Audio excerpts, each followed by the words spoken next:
Hello friends, मैं रश्मि cook with Gangwar में आपका स्वागत है। तो फ्रेंड्स, आज मैं आपके लिए लेकर आई हूँ तिल के लड्डू की रेसिपी। ये लड्डू सुनने में तो ये लगता है कि मार्केट से ही ले आओ, घर में बनाना मुश्किल होगा, पर सच बताऊँ तो ये लड्डू बहुत ज़्यादा आसान है, बड़ी ही जल्दी बन जाते हैं। बस आपके लिए इसका रेशियो ध्यान रखना है गुड़ और तिल का। तो चलिए हम तिल पहले देख लेते हैं। तो मैंने यहाँ पर 3 कप तिल लिए हैं। मैंने यहाँ पर मेजरिंग कप यूज़ किया है। आपके पास जो भी कप या कटोरी है आप उससे मेज़र कर सकते हैं। देन हम चलते हैं गैस की ओर और गैस का फ्लेम ऑन कर लेंगे। उस पर चढ़ा देंगे एक कढ़ाई और उसमें डाल दूंगी मैं ये सारे तिल रोस्ट करने के लिए। कोशिश करें कि आपकी कढ़ाई बड़ी हो, क्योंकि इस रेसिपी में कढ़ाई या बर्तन जितना बड़ा होगा उतना ज़्यादा आपको आसानी होगी। तो अब हम तिल के लिए रोस्ट कर लेंगे और गैस का फ्लेम आपको मीडियम टू लो ही रखना है। जब ये रोस्ट हो जाएंगे, चटकने लगेंगे और इनकी शेप भी थोड़ी सी चेंज हो जाएगी, यानी कि ये रोस्ट हो चुके हैं, देन हम निकाल लेंगे एक बर्तन में। यहाँ पर मैं थोड़े से मूंगफली दाने भी यूज़ करूँगी, क्योंकि ये एकदम से ऑप्शनल है, मुझे पसंद है, तो इसीलिए मैं थोड़ा सा इसमें मूंगफली दाना भी डालूँगी। ये करीब मैंने आधा कप मूंगफली दाना लिया है। इन्हें हम चेक कर लेते हैं कि यदि कोई भी दाना ख़राब है तो उसको हम निकाल फेंकेंगे, नहीं तो हमारे लड्डू का स्वाद ख़राब हो जाएगा।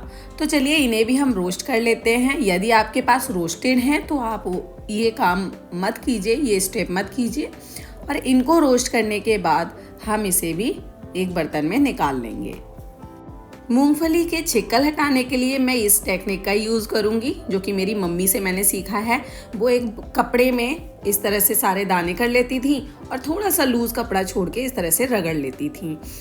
तो ऐसा करने से मूंगफली के दाने अलग हो जाते हैं और उसका छिक्कल अलग हो जाता है। यदि आपके पास इस तरह की जाली है तो हम इसमें सारे ही दाने कर देंगे और उसको जैसे हम आटा छानते हैं ना, इस तरह से हम छन्नी की तरह ही छानना स्टार्ट कर देंगे और सारे ही मूंगफली के दाने अलग हो जाएंगे और उसका छिक्कल इस तरह से अलग हो जाएगा।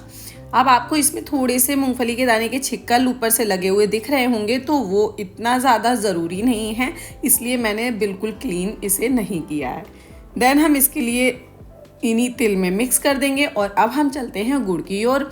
तो गुड़ हमारे लिए क्या करनी है कि इस तरह की गुड़ लेनी है। आप बिल्कुल भी पाउडर यूज़ ना करें। पाउडर मुझे नहीं पता है, क्योंकि मैं ये लड्डू फर्स्ट टाइम बना रही हूँ और मैंने सारी रेसिपी अपनी मम्मी से पूछ के बना रही हूँ, तो इसीलिए उन्होंने मुझे गुड़ के पाउडर का सजेशन नहीं दिया था। उन्होंने मुझे यही बोला कि इस तरह की गुड़ लेनी है और उसको चाकू से कट कर लेना है। और मेजरिंग आपको ध्यान रखनी है कि आपने अगर 3 कप तिल लिए हैं तो यहाँ पे 1 कप आपको गुड़ लेनी है, पर मैं थोड़ी सी एक्स्ट्रा लूँगी क्योंकि मैंने यहाँ पे मूंगफली के दाने भी यूज़ किए हैं। तो हम चाकू की हेल्प से इसे कट कर लेंगे, यानी कि जो गुड़ है वो कट कर लेंगे। गुड़ की कटिंग मैं इसलिए कर रही हूँ ताकि मेल्टिंग होने में, यानी कि गुड़ को घोलने में ज़्यादा समय ना लगे।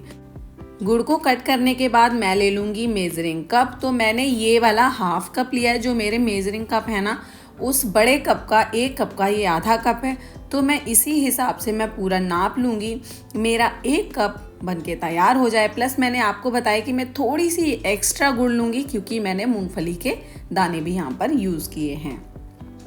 तो देखिए ये हमारी 1 कप करीब गुड़ हो गई है। और अब हम चलते हैं अगेन उसी कढ़ाई की ओर जिसमें हमने सारी चीज़ें रोस्ट की हैं। तो उसमें मैं ये सारी गुड़ डाल दूंगी और गैस का फ्लेम इस टाइम पे मैं हाई कर दूंगी। और थोड़ा सा मैं गुड़ जल्दी से मेल्ट हो जाए इसलिए मैं थोड़ा सा 4-6 बूंद करीब पानी का यूज़ कर रही हूँ। ये ऑप्शनल है, बस मैं इसीलिए यूज़ कर रही हूँ ताकि जो है गुड़ जल्दी से मेल्ट हो जाए। तो इस तरह से अगर आप पानी डाल देंगे ना तो गुड़ को घोलने में ज़्यादा टाइम नहीं लगेगा। गुड़ घोलने के बाद हम इस तरह से इसको चलाते रहेंगे और चलाते चलाते जब झाग बनना स्टार्ट हो जाएंगे गुड़ में, तब आप समझ लीजिए कि गुड़ पक चुकी है। इससे ज़्यादा हमें नहीं पकाना है। और चेक करने के लिए आप पानी ले लीजिए, पानी में थोड़ा सा ड्रॉप डाल के देखिए। जब गुड़ चिपक जाएगी आपस में और थोड़ी सी रनी वाली कंसिस्टेंसी में आ जाएगी, तब यानी कि ये बैटर एकदम से तैयार हो चुका है, गुड़ का घोल तैयार हो चुका है। इससे ज़्यादा हमारे लिए गुड़ बिल्कुल भी नहीं पकानी और इस स्टेज पे हम गैस का फ्लेम एकदम से लो कर देंगे और सारी ही इकट्ठी तिल जो है एकदम से हम इसमें गिरा देंगे। हमें रोक रोक के तिल नहीं गिराना है, एकदम से सारा तिल गिरा देंगे। और अब हमें जल्दी जल्दी से इसे मिक्स करना है, नहीं तो कहीं ना कहीं पे क्या होगा, लड्डुओं में गुड़ की क्वांटिटी ज़्यादा है और तिल ड्राई रह गए हैं। तो इसीलिए हमें ये स्टेप बहुत जल्दी करना है, बहुत फास्ट करना है। और जब सारा तिल और गुड़ एक साथ मिल जाएगा, हम गैस का फ्लेम ऑफ कर देंगे। देन कढ़ाई के लिए नीचे उतार लेंगे। अब कढ़ाई को उतारने के बाद सिर्फ आपको 30 सेकेंड रेस्ट करना है, इसको ठंडा होने रखना है। 30 सेकेंड के बाद हमें लड्डू बनाना स्टार्ट कर देना है, नहीं तो ये जब गुड़ ठंडी हो जाएगी तो ये चिपक जाएगी और लड्डू नहीं बन पाएंगे। इसीलिए आपको ये स्टेप बहुत फास्ट करनी है।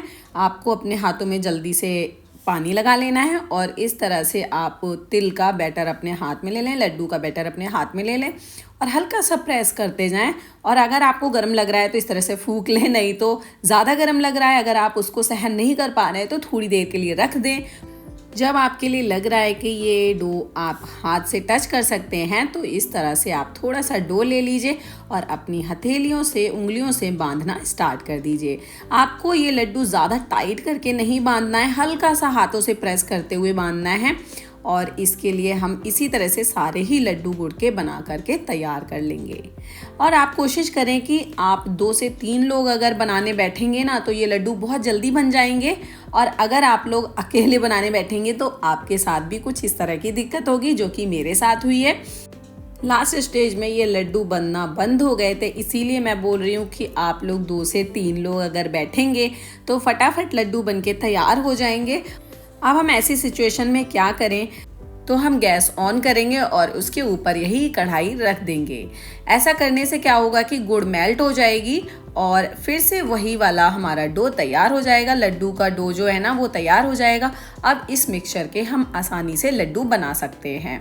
तो देखिए हमने सारे ही लड्डू बनाकर रख लिए हैं। लास्ट में एक लड्डू बचा था, उसका बैटर बचा हुआ था, तो वो भी मैंने बना लिया। और आप देख सकते हैं मेरी लड्डू कितने अच्छे से बन के तैयार हुए हैं। और हाँ, एक चीज़ आप और कर सकते हैं, इनमें शाइनिंग बढ़ाने के लिए थोड़ा सा घी डाल सकते हैं। गुड़ जब हमने डाली थी ना तब उस स्टेज पे घी डाल सकते हैं। और आप देख रहे हैं कितने ज़्यादा ये सॉफ्ट हैं।